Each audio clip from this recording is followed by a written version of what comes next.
Hai, assalamualaikum warahmatullahi wabarakatuh. Jumpa lagi teman-teman dengan vlog harian saya di channel Teh Ani Sembako. Di video kali ini kita share lagi ya kegiatan saya sehari-hari di warung sembako teman-teman. Dan di video kali ini kita sharing tentang usaha sembako ya teman-teman, usaha di rumah, usaha kecil-kecilan. Meskipun modalnya seadanya, tapi kita alhamdulillah selalu optimis untuk mendapatkan hasil yang maksimal teman-teman ya. Usaha warung sembako di rumah itu sangat menyenangkan ya teman-teman. Bagi sebagian orang itu usaha sembako ini menjadi salah satu usaha utama teman-teman, termasuk saya pastinya ya teman-teman. Alhamdulillah dari usaha sembako ini kita bisa mendapatkan keuntungan yang lumayan ya teman-teman. Meskipun memang keuntungannya sedikit-sedikit, tapi kalau kita kumpulin jadi banyak ya alhamdulillah. Dengan berbagai macam barang yang kita jual ini, pastinya kita mendapatkan juga keuntungan dari setiap barang ini ya yang kita jual teman-teman. Dari keuntungan sedikit-sedikit ini kita gunakan lagi untuk belanja, menambahkan lagi barang-barang yang memang kita belum punya di warung ya. Dan sebagian lagi keuntungannya kita manfaatkan juga untuk keperluan kita sehari-hari ya. Seperti di warung itu kan banyak kebutuhan juga teman-teman ya. Biaya operasionalnya ya sehari-hari juga itu kita harus perhitungkan juga ya teman-teman.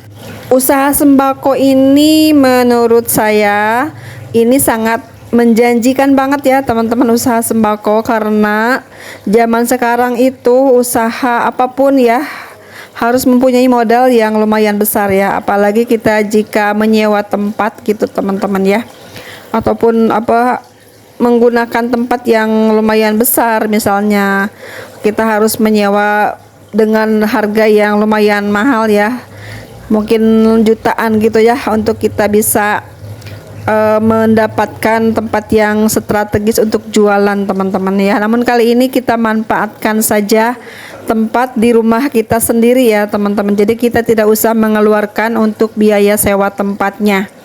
Meskipun usaha saya di rumah ini kecil-kecilan seperti ini adanya ya teman-teman, saya tuh merasa bersyukur sekali ya. Namanya usaha itu memang banyak pengorbanannya ya, terutama pengorbanan waktu, pengorbanan modal juga ya, pengorbanan tenaga dan lain-lain ya pastinya ya teman-teman.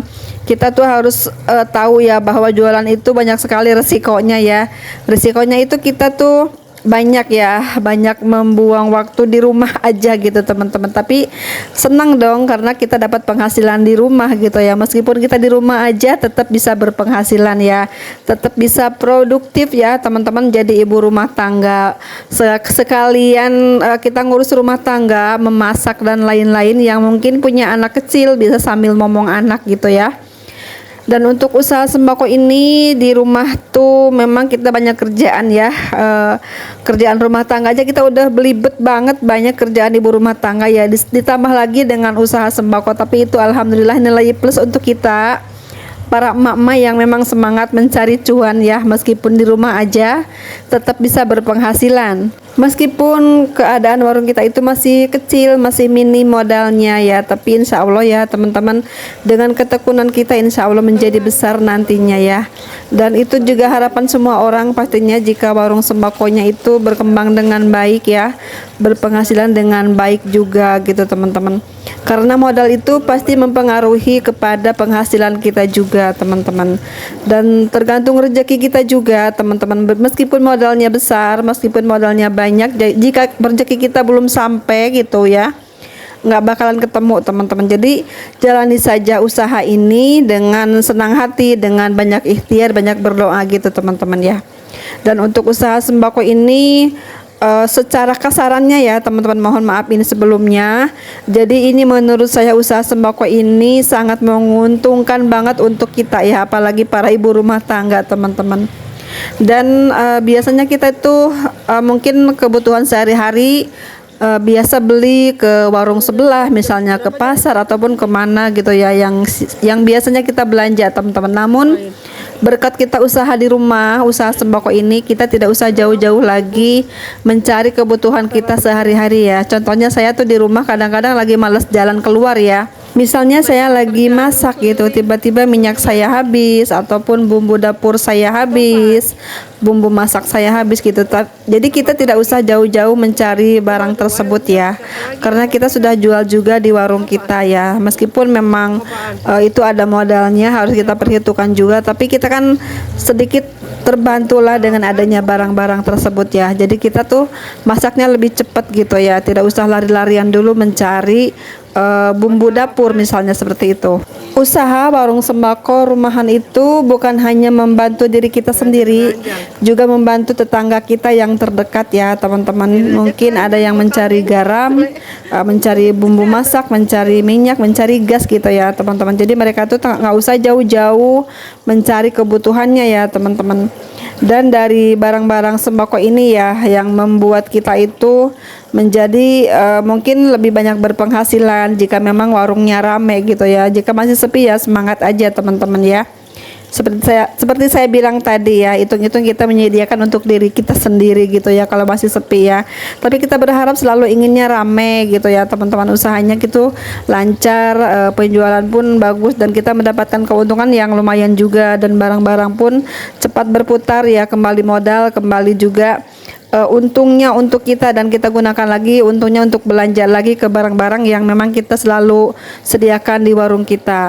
Warung sembako kecil ini ya teman-teman yang bisa membantu tetangga terdekat ataupun membantu diri kita sendiri ya teman-teman dalam mencari kebutuhan harian kita gitu ya. Ini adalah usaha yang memang semua orang ingini gitu ya, semua orang pengen punya barang seperti ini ya teman-teman. Jadi kita maksimalkan dalam penjualan barang harian kita ini ya. Misalnya dengan kita menyediakan barang-barang yang sering dicari tetangga kita ya, menyediakan barang-barang yang selalu dicari pelanggan kita. Terkadang warung kecil ini terlihatnya komplit gitu ya, dibandingkan warung-warung yang bermodal besar, yang berpenampilan banyak barangnya, berpenampilan luas tokonya gitu ya teman-teman. Kadang ada salah satu barang di toko besar itu lagi kosong habis barangnya, sementara kita masih punya stoknya ya. Jadi ada yang bilang juga di sana tuh warung kecil tapi udah komplit gitu ya, seperti itu ya teman-teman. Padahal namanya usaha itu kan nggak ada habisnya ya, mau modal berapapun kita masih tetap aja kurang barangnya ya, seperti itu teman-teman. Apalagi kita yang modalnya kecil seperti ini, jadi ya wajarlah jika memang masih kurang sana sini ya teman-teman barangnya. Mungkin ada sebagian barang yang kosong, ada sebagian juga barang yang masih penuh gitu teman-teman. Dan biasanya di daerah saya tuh di sini kadang-kadang ada sebagian orang yang mencari barang A, misalnya di toko besar tuh, di warung besar tuh lagi kosong, lagi nggak punya, malah nggak jual barang seperti itu. Namun di kita warung kecil ini selalu menyediakan barang tersebut ya, karena udah terbiasa menjual barang tersebut dan memang sudah ada langganannya ya teman-teman. Jadi yang mungkin baru belanja ke kita itu kaget juga, oh ini ternyata komplit juga ya meskipun warungnya kecil, seperti itu misalnya ya. Contohnya di daerah saya tuh di sini tepung maizena tuh jarang yang jual teman-teman ya. Namun di warung saya ini lumayan ya, suka ada yang cari, jadi saya selalu readykan biarpun 1-2 bungkus gitu selalu ada di warung saya. Jadi nggak pernah putus tepung maizena tersebut teman-teman. Jadi setiap orang cari tuh ada gitu teman-teman. Contoh kecilnya seperti itu ya, misalnya mungkin di daerah teman-teman yang jual minyak tanah misalnya di pelosok-pelosok gitu ya.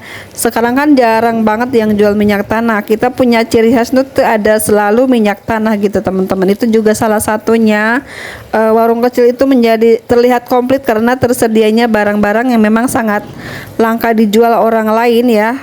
Tapi kita warung kecil masih tetap menyediakan seperti itu. Nah segitu dulu ya teman-teman sharing saya kali ini tentang usaha sembako. Meskipun modal kecil tapi kita harus tetap optimis dan tetap memaksimalkan penjualan ya teman-teman. Sekian dulu videonya, semoga ada manfaatnya ya, meskipun ini hanya ngobrol-ngobrol biasa aja. Sampai jumpa lagi di lain waktu dan kesempatan. Assalamualaikum warahmatullahi wabarakatuh.